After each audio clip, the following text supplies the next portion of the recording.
Guys, welcome back to my channel. I'm Simran. So today I'll be reviewing this most hyped K beauty product, which is COSRX AHA BHA Clarifying Toner. It comes in a spray bottle.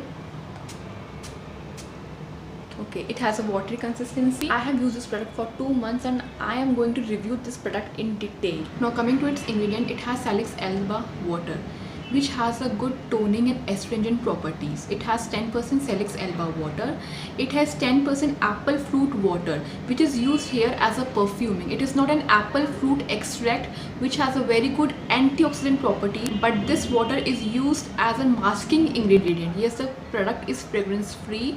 It is used as a masking ingredient so as to mask the smell of the other active ingredients present in the product, because the actives in the product does not smell that good. Also, there is no harm in using such masking ingredient. Also, there is no further added benefit to this. It has hydrating moisturizing agents. Now coming to the main point, it has 0.1% glycolic acid and 0.1% betaine salicylate. Just a quick brush up what AHA and BHA means. AHA are the alpha hydroxy acid like glycolic acid, which works on the uppermost layer of the skin and helps in removing the dead skin cells. AHA are generally good for the people who have dry skin, who have pigmented skin, and BHA works more deeper than AHA. They are good for people who have oily acne prone skin, who have textured skin, because they go deep under the skin. And this product, which is marketed as AHA BHA Clarifying Toner, you will be surprised to know that it is only 0.1% AHA and 0.1% BHA. It has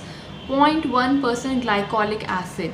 Like glycolic acid, to remove the dead skin scale, it needs the concentration of at least 5%. Now glycolic acid can do its function only if it is in the concentration of 5%, but it is in the concentration of 0.1%, so I don't think so it is going to do its work.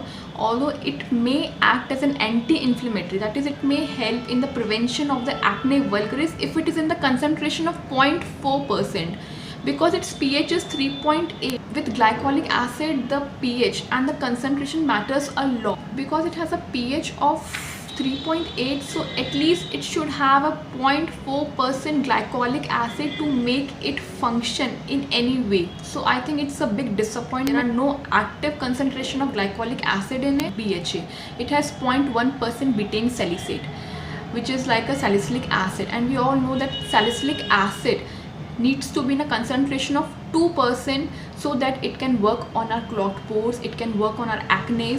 But 0.1%, like, there is no functionality of the BHA in it. So this product is wrongly marketed as AHA BHA. The concentration is so low that they are not going to perform their function well. So it's a complete failure as a AHA BHA toner. Now if I consider this even as a simple toner, that is a pH adjusting toner, then also it is a big disappointment to me, and I'll tell you why. Its pH is 3.8, which is a perfect pH if it had the AHA and BHA in the active concentration, but as I told you, it's only 0.1%. that is, they are not even functional in this formula. So there is no point to have such a low pH in this formula. Like, pH of our skin is 5, so I prefer the product that has a pH around 5, but 3.8 is such a low pH that I can't apply it daily. Now when you apply a product that has such a low pH, what it does to our skin is it may cause temporary disturbance to our skin. Our skin cells send a signal to the brain in turn help the skin cell to release the good things like oil, so that our skin come to its normal pH. I don't see a point in pushing your skin to low pH every day. I can use it for, say, twice a month or thrice a month, and not more than that. Although I have used it for 2 months, and no matter I use it, I don't use it, I use it every day, I use it twice a week, I use it twice a month, I don't see any change with the use of this toner, and I don't see any change without the use of this toner. So this product is a complete waste for me. It has 10% Salix alba water. Salix alba water has a good toning, low pH due to our skin. It stimulates the